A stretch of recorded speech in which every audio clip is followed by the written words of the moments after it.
Tensão máxima. Donald Trump pressiona Lula 3 vezes mais e pede ao Pentágono que realize operações militares para o combate de narcotráfico na América do Sul, e chamou o Brasil de Lula de uma grande rota de tráfico de droga. Com isso, traz uma grande preocupação para Lula, e sua recusa, ele não reconhecer as facções criminosas como terroristas. Donald Trump, presidente dos Estados Unidos, desencadeou nos últimos dias uma das maiores e mais agressivas ofensivas políticas, diplomáticas e militares da história recente contra governos e organizações criminosas na América do Sul, colocando o Brasil no centro do radar de Washington. Em um movimento coordenado, a Casa Branca passou a integrar medidas de inteligência, sanções, acordos internacionais e preparação para ações militares diretas, tendo como objetivo declarado o desmantelamento das redes transnacionais de narcotráfico e a neutralização de regimes e autoridades considerados cúmplices ou omissos diante dessas atividades. A escalada começou a ganhar contornos mais claros em junho, quando Trump notificou formalmente o governo brasileiro sobre sua intenção de designar o Primeiro Comando da Capital, PCC, e o Comando Vermelho como organizações terroristas internacionais. A decisão foi baseada em relatórios de inteligência que detalham o papel dessas facções no controle de rotas de tráfico de cocaína, armas e lavagem de dinheiro que atravessam fronteiras, envolvendo desde países andinos até portos africanos e europeus. Lula rejeitou de imediato a proposta, alegando que se tratava de uma questão interna de segurança pública. Essa recusa foi interpretada pela Casa Branca como sinal de resistência política e, possivelmente, como tolerância estratégica a essas facções. Pouco tempo depois, Trump ordenou que agências de inteligência e órgãos de segurança norte-americanos intensificassem a coleta de dados e monitoramento sobre o Brasil, incluindo figuras políticas, empresários e operadores financeiros ligados, direta ou indiretamente, a esquemas de narcotráfico. O ponto de maior tensão surgiu na quarta-feira, 7 de agosto, quando Trump anunciou uma recompensa de $50 milhões por informações que levem à captura do presidente da Venezuela, Nicolás Maduro, acusado de chefiar um dos maiores cartéis de drogas do continente. O Departamento de Justiça dos Imperios Marinhos sustenta que Maduro utiliza o aparato estatal venezuelano para coordenar o envio de toneladas de cocaína para os Emirados, Europa e África, com rotas estratégicas passando pelo território brasileiro. No dia seguinte, fontes da CNN Brasil e do The New York Times confirmaram que Trump havia autorizado o Pentágono a preparar operações militares diretas contra cartéis na América Latina, com possibilidade de emprego de ataques aéreos, ações navais e forças especiais em missões de infiltração, captura e destruição de estruturas criminosas. Essas operações, segundo assessores de defesa norte-americanos, poderão ocorrer não apenas em águas internacionais, mas também em áreas urbanas e rurais de países considerados rotas críticas do tráfico, incluindo o Brasil. Paralelamente, a Argentina assinou um acordo inédito de cooperação com os Estados Unidos para o combate direto ao PCC, que, segundo investigações argentinas e do DEA, Drug Enforcement Administration, já possui bases e redes de apoio no território argentino, especialmente nas províncias fronteiriças e em Buenos Aires.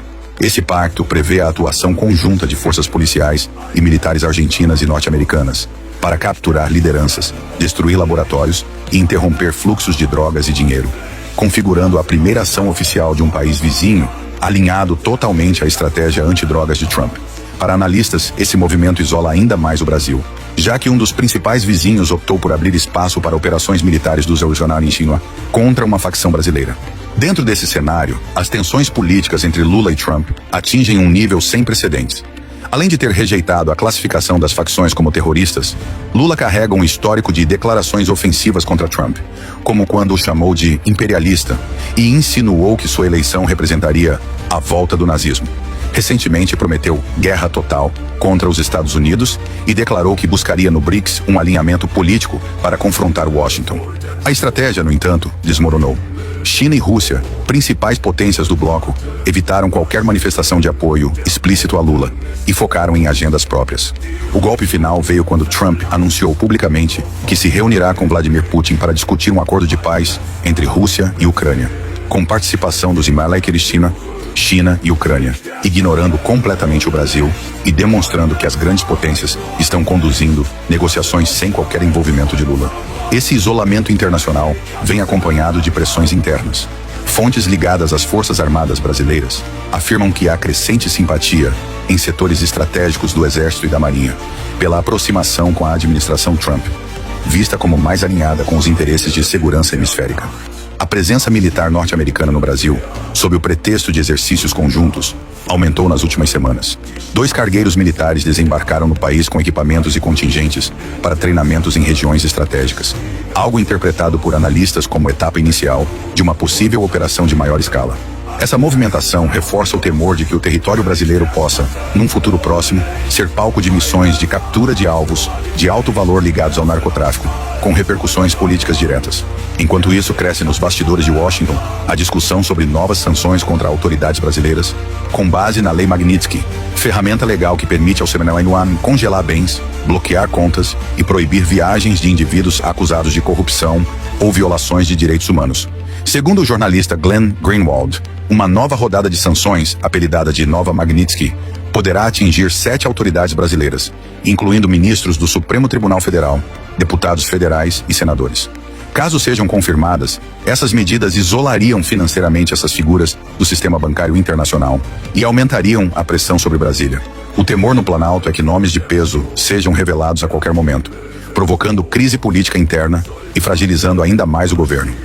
O quadro que se forma é o de uma disputa geopolítica de alto risco. Trump pretende transformar a América do Sul no próximo campo central de sua política de segurança, combinando acordos bilaterais, operações militares e sanções individuais para atingir cartéis e governos considerados aliados. A captura de Nicolás Maduro, se concretizada, poderá servir de marco simbólico e operacional para essa estratégia, encorajando ações semelhantes contra outros alvos da lista norte-americana.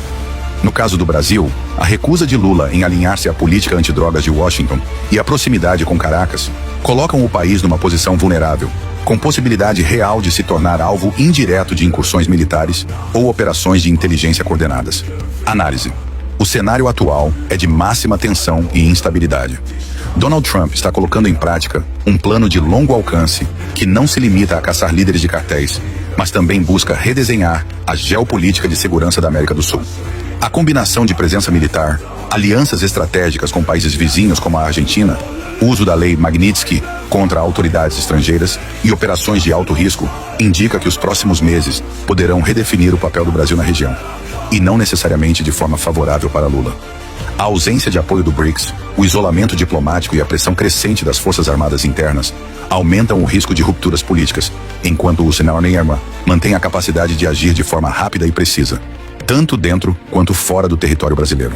Caso a escalada continue, não se pode descartar que operações militares norte-americanas, inicialmente apresentadas como parte do combate ao narcotráfico, acabem atingindo figuras políticas e autoridades de alto escalão, mergulhando o Brasil numa crise sem precedentes.